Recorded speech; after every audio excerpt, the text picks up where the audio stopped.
प्रभु यीशु के सामर्थ्य नाम में आप सबको जय मसीह की। Praise the Lord. आइए आज के मनन के लिए हम परमेश्वर के पवित्र वचन को निकालें। मेरे साथ प्रभु यीशु मसीह के वचन को निकालेगा। यूहन्ना का सुसमाचार, उसका 4 अध्याय और उसका वचन 13 और उसका वचन 14। यहाँ इस प्रकार से लिखा है, यीशु ने उसको उत्तर दिया, जो कोई यह जल पिएगा वह फिर प्यासा होगा, परंतु जो कोई उस जल में से पिएगा जो मैं उसे दूंगा वह फिर अनंत काल तक प्यासा ना होगा, वरन जो जल मैं उसे दूंगा वह उसमें एक सोता बन जाएगा जो अनंत जीवन के लिए उमड़ता रहेगा। प्रेज द लॉर्ड, हालेलुया। प्रभु के लोगों, प्रभु यीशु मसीह ने 2 जल के बारे में बताया। एक वो जल जो उसके पास था। हम बात कर रहे हैं एक सामरी स्त्री जिसने अनगिनत पुरुषों को अपने जीवन में आने दिया। प्रभु ने कहा 5 पति कर चुकी, जिसके पास तू है वो भी तेरा नहीं। यीशु मसीह ने जब उससे बात करना शुरू किया, उसने कहा कि जो कोई ये जल पिएगा फिर प्यासा होगा। यानी जो चीज़ बेटी तू खोज रही है और जिस जगह खोज रही है और जिस तरीके से खोज रही है, तुझे नहीं मिलेगा। तो लोग बदलेगी, जगह बदलेगी, इंसान बदलेगी, परिस्थितियां बदलेंगी, पर जो तुझे चाहिए नहीं मिलेगा। वो जीवन नहीं मिलेगा, वो आनंद जो सच्चा है नहीं मिलेगा।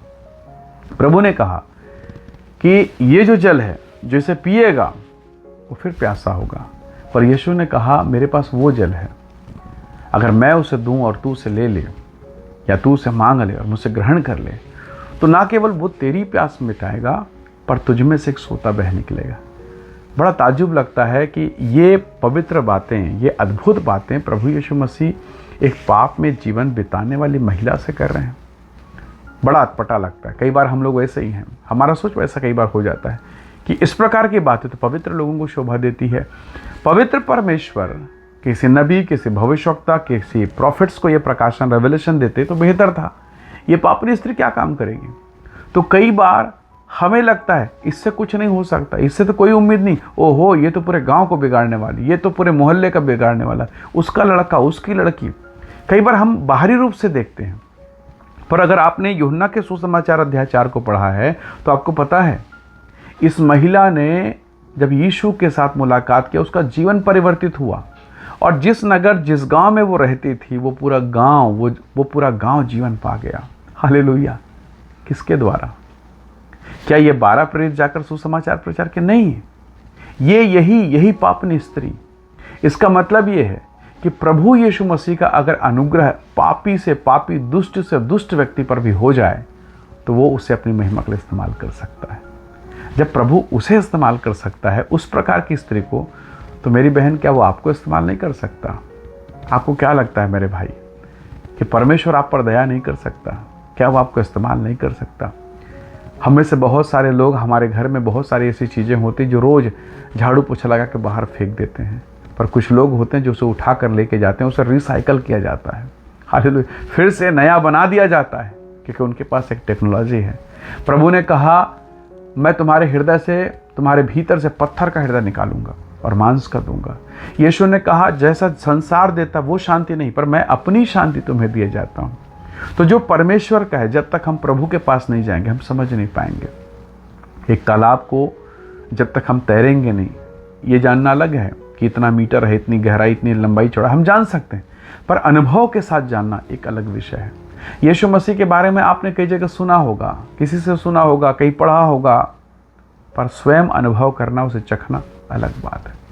इस महिला ने, जिसने पाप में पूरा जीवन बिता दिया, जब इसने यीशु को चखा, उसका जीवन परिवर्तित हो गया। उसने पाप के मार्गों को छोड़ा और धार्मिकता के मार्ग को अपनाया, और उसके द्वारा परमेश्वर ने एक महान काम किया, पूरा नगर बचा लिया गया। हालेलुया।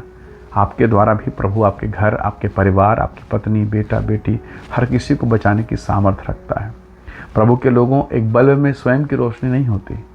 हाँ, वो इतना काबिल है कि अगर उसे करंट सप्लाई मिल जाए, वो रोशनी दे सकता है। वो ज्वाला से, वो उजाला से, वो उस महिमा से भर सकता है। उसे बनाया गया। क्या आपको मालूम है प्रभु ने आपको अपने स्वरूप में बनाया, अपनी समानता में, अपनी महिमा में बनाया है। लेकिन वो तभी जुड़ेगा, तभी वो कनेक्टेड होगा, तभी वो जुड़कर आशीष का कारण बनेगा जब उसका संबंध परमेश्वर के साथ होगा। कई बार हम जुड़ते हैं गलत चीज़ों से, गलत बातों से, गलत लोगों से, निराशा से भरे हुए लोगों से। हो सकता है वो विश्वासी हो सकता है वो परमेश्वर के लोग हों, पर अगर उनका जीवन बराबर परमेश्वर के साथ नहीं है तो वो दूसरों को रोशनी नहीं दे सकते। ठीक है, वो बल्ब हैं, परमेश्वर की महिमा में वो भी बने हैं, पर अगर उनका जुड़ाव लगाव प्रभु के साथ नहीं तो रोशनी नहीं दे सकते।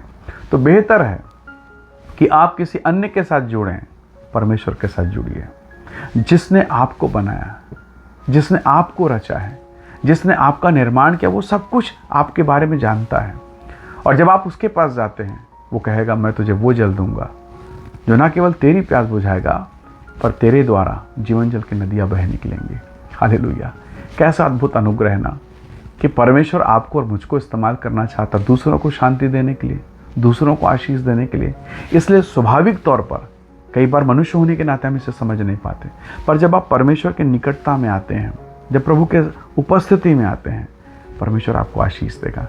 आपने धूप के मौसम में कभी देखा, आप एक सड़क से होकर गुजर रहे हैं, भयंकर धूप है, भयंकर धूप है और गरम गरम हवा चल रही है, पर आपने कभी देखा होगा कि आप एक पेड़ के नीचे रुकते हैं, चारों तरफ धूप है पर उस पेड़ के नीचे वही हवा है, जो लू वाला हवा है वही हवा है, पर पेड़ के नीचे आकर पता नहीं वो हवा क्यों ठंडा हो जाता है। ये समझ से परे है। आपने देखा, आपने महसूस किया होगा। परमेश्वर के लोगों, ठीक है आपके चारों तरफ आंधी तूफान, मुसीबतें, समस्याएं, बेइज्जती, अपमान और निंदाएं हैं, नो डाउट, पर जब आप परमेश्वर के चरणों पर आते हैं, उसके हाथ के नीचे आते हैं, एक अजीब सी शांति, एक अजीब सा ठंडक महसूस होता है। किसे? जो उस पेड़ के नीचे आएगा, जो परमेश्वर के नीचे आएगा। जो प्रभु के नीचे नहीं आया, उस पेड़ के नीचे नहीं आया, वो बाहर खड़ा है, उसे नहीं समझ में आएगा। जो आएगा वो पाएगा। तो ये अनुभव ऐसा है, व्यक्तिगत अनुभव है। इसलिए जब आप प्रार्थना में आते हैं, आप उसकी उपस्थिति को महसूस करेंगे। हो सकता है पति ना समझ पाए, आपका बेटा, आपका बेटी ना समझ पाए, पर जब आप उसके उपस्थिति में आते हैं, आपको अनुग्रह मिलेगा, जीवन का सोत आप में बहेगा और आप दूसरों के लिए आशीष का कारण बनेंगे। हालेलुया! आइए दुआ करें, प्रार्थना करें। प्रेमी अनुग्रहकारी स्वर्ग पिता, हर वो माहौल जो तेरे बच्चों के विरोध में है, वो यीशु के नाम से महिमा में परिवर्तित हो जाए, निंदा महिमा में परिवर्तित हो जाए। प्रभु जी अपने भक्तों और संतों को आशीष दे, जो बीमारी, डिप्रेशन, तनाव, पीड़ा में हैं, इनके जीवन को शांति से, अनुग्रह से, महिमा से भर दे। प्रभु ये नई सृष्टि है, इन पर तेरा अनुग्रह, तेरी कृपा हो, जीवन का सोता, जीवन का जल इनके हृदय से बहने पाए और ये दूसरों के लिए आशीष का कारण बने। धन्यवाद पिता, प्रार्थना सुनने के लिए प्रभु यीशु के नाम से मांगते हैं, आमीन, आमीन। प्रभु आप सबको आशीष दे। Praise the lord. जय मसीह की।